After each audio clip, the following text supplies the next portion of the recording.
Pipa gas yang bocor berkobar hingga ke ketinggian 200 meter ke udara. Besarnya kobaran api membuat kendaraan yang akan melewati jalan lintas timur, baik dari Jakarta menuju Riau, tidak dapat melintas. Antrean kendaraan sudah mengular hingga 10 km. Hingga saat ini, belum ada informasi warga yang menjadi korban.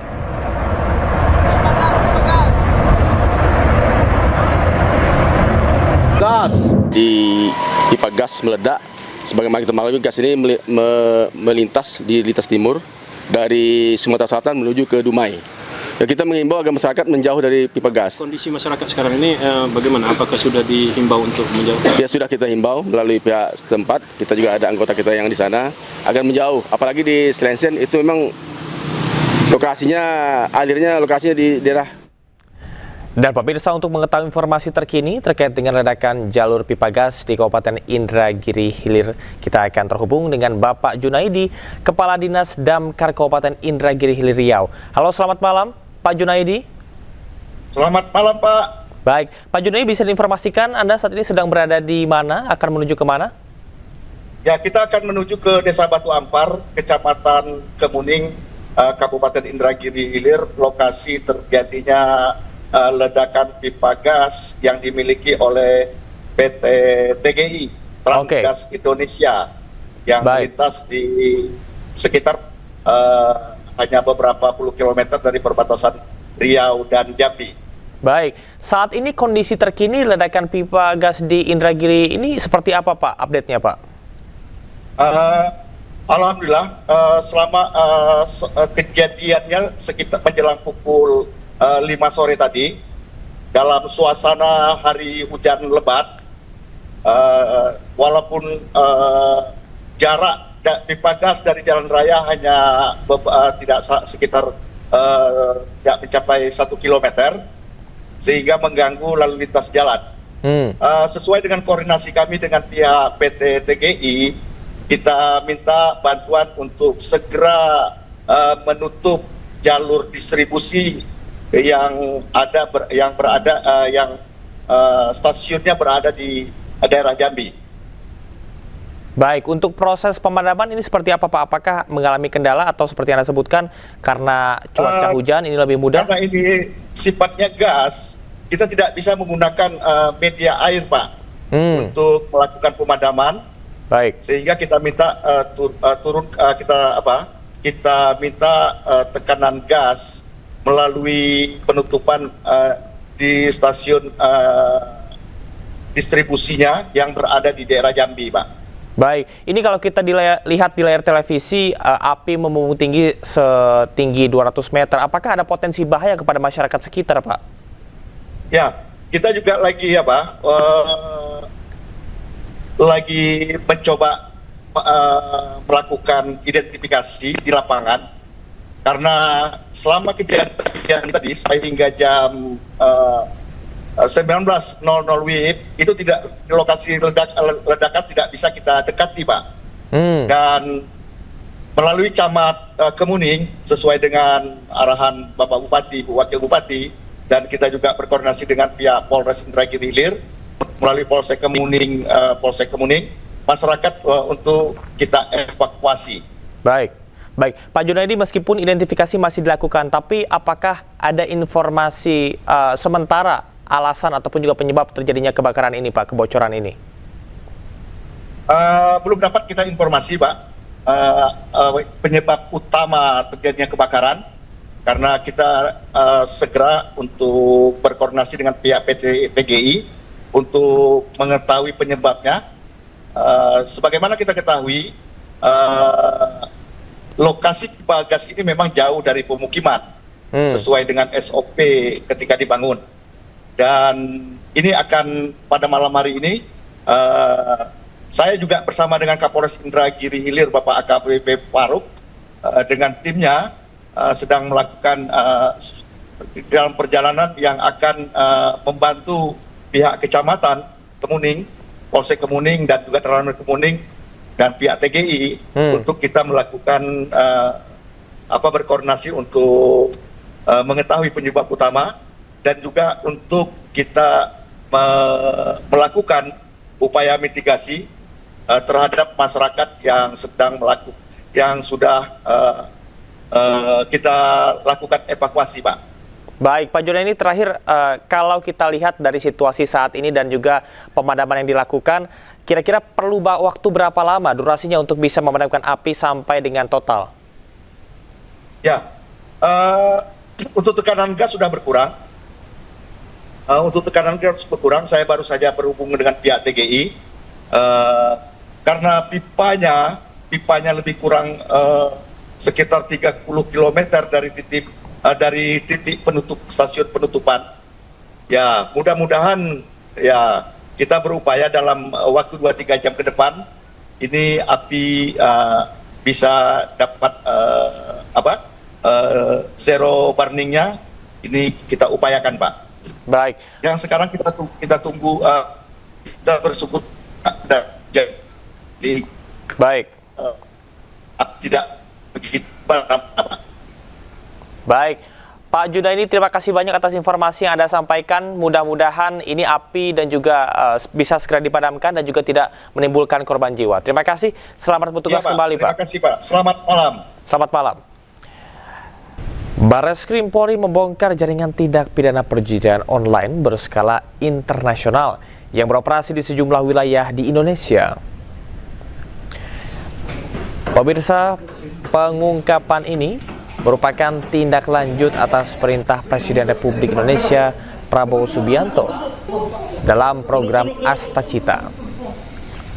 Operasi penegakan hukum dilakukan serentak di berbagai wilayah, antara lain Kabupaten Pamekasan, Kota Tangerang, Jakarta Barat, Jakarta Selatan, Jakarta Timur, Jakarta Utara, hingga Kabupaten Cianjur. Dari hasil pengungkapan, penyidik menangkap puluhan tersangka terkait dengan judi online. Cuma sini kamu. Kita ke informasi lain, pemirsa, diduga sering mengkritisi penanganan bencana Sumatera. Influencer aktivis Shirley Anavita mendapat ancaman teror. Teror diterima berupa lemparan telur hingga ancaman melalui pesan tertulis.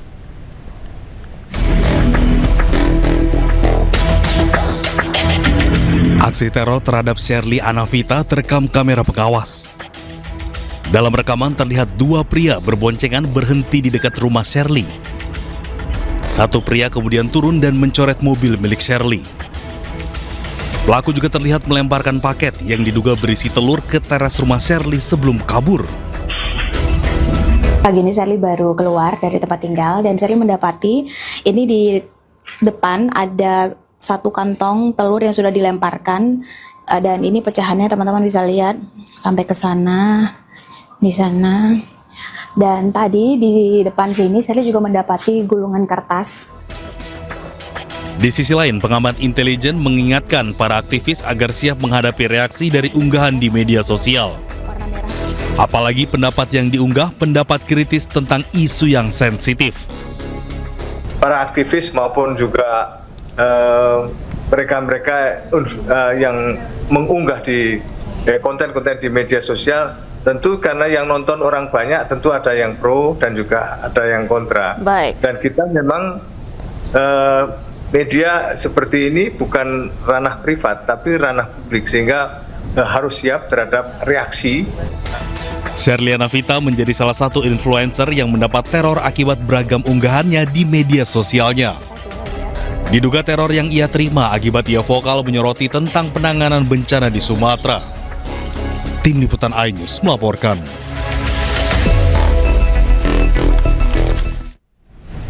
Aparat kepolisian bersama dengan TNI mendatangi rumah influencer Ramon Doni atau DJ Doni. Aparat datang ke rumah DJ Doni untuk melakukan penyelidikan terkait dengan teror yang diterima olehnya.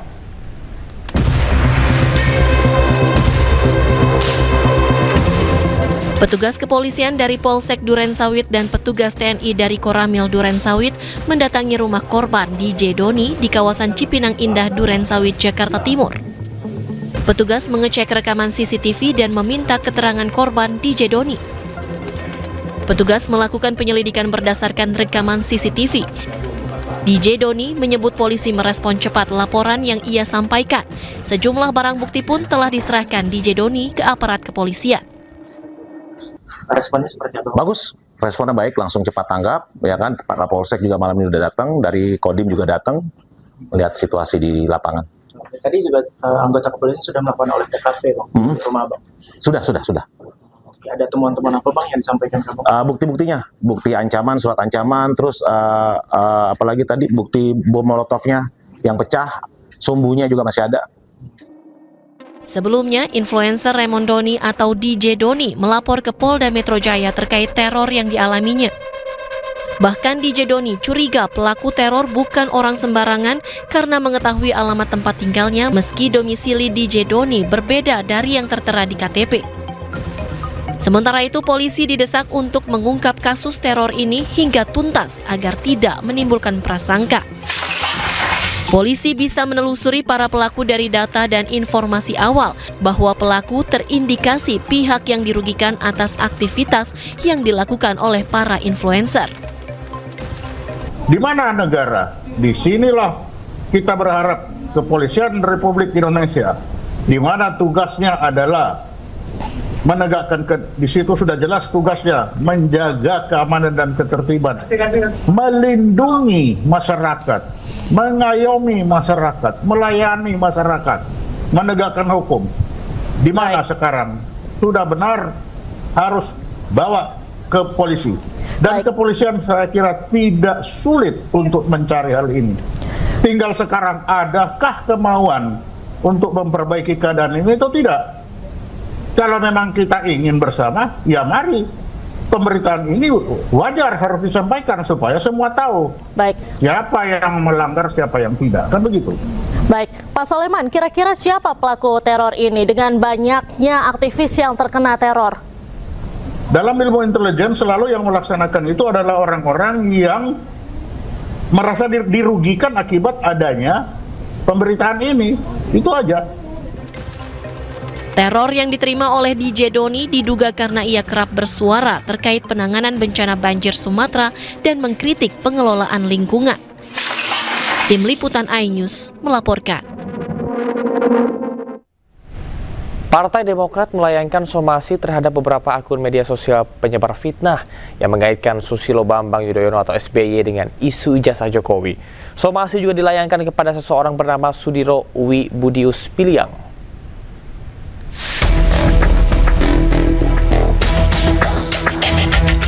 Partai Demokrat melayangkan somasi terhadap Sudiro Wibudius Piliang lantaran dinilai menyebar fitnah terhadap Partai Demokrat dan Ketua Majelis Tinggi Partai Demokrat Susilo Bambang Yudhoyono. Surat somasi itu dilayangkan buntut unggahan video Sudiro Budius yang menuding bahwa SBY berada di balik isu ijazah palsu Joko Widodo.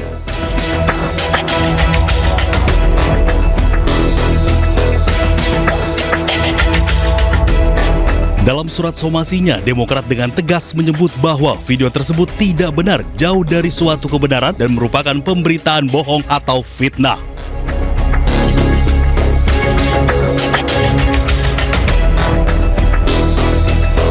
Juru bicara DPP Partai Demokrat Herzaki Mahendra menyoroti sejumlah tudingan terhadap Partai Demokrat dan juga Ketua Majelis Tinggi Partai Demokrat Susilo Bambang Yudhoyono terkait kondisi kesehatan SBY hingga tudingan dalang dibalik isu ijazah palsu Jokowi. Menurutnya, tudingan tersebut merupakan pengalihan isu di tengah bencana. Belakangan juga muncul misinformasi terhadap Pak SBY, mulai dari rumor terhadap kondisi kesehatannya hingga beliau dituduh terlibat dalam isu pemalsuan ijazah Pak Jokowi. Isu-isu tersebut tidak benar. Sangat disayangkan perhatian kita hari-hari ini malah berusaha dialihkan ke isu-isu politik yang tidak berdasar. Pada seharusnya energi, waktu, sumber daya yang kita miliki, kita gunakan semaksimal mungkin untuk bisa membantu saudara-saudara kita yang membutuhkannya di daerah bencana. Mari kita bertanggung jawab dalam menyebarluaskan informasi, tidak mudah terprovokasi dan bersama-sama mengutamakan kemanusiaan. Saat ini yang paling membutuhkan perhatian adalah para korban di daerah bencana. Mari kita fokus pada saudara-saudara kita di sana. Sebelumnya, Partai Demokrat dan Presiden ke-6 RI Susilo Bambang Yudhoyono terseret isu kasus ijazah palsu Presiden ke-7 Joko Widodo. Dari Jakarta, Tim Liputan iNews melaporkan.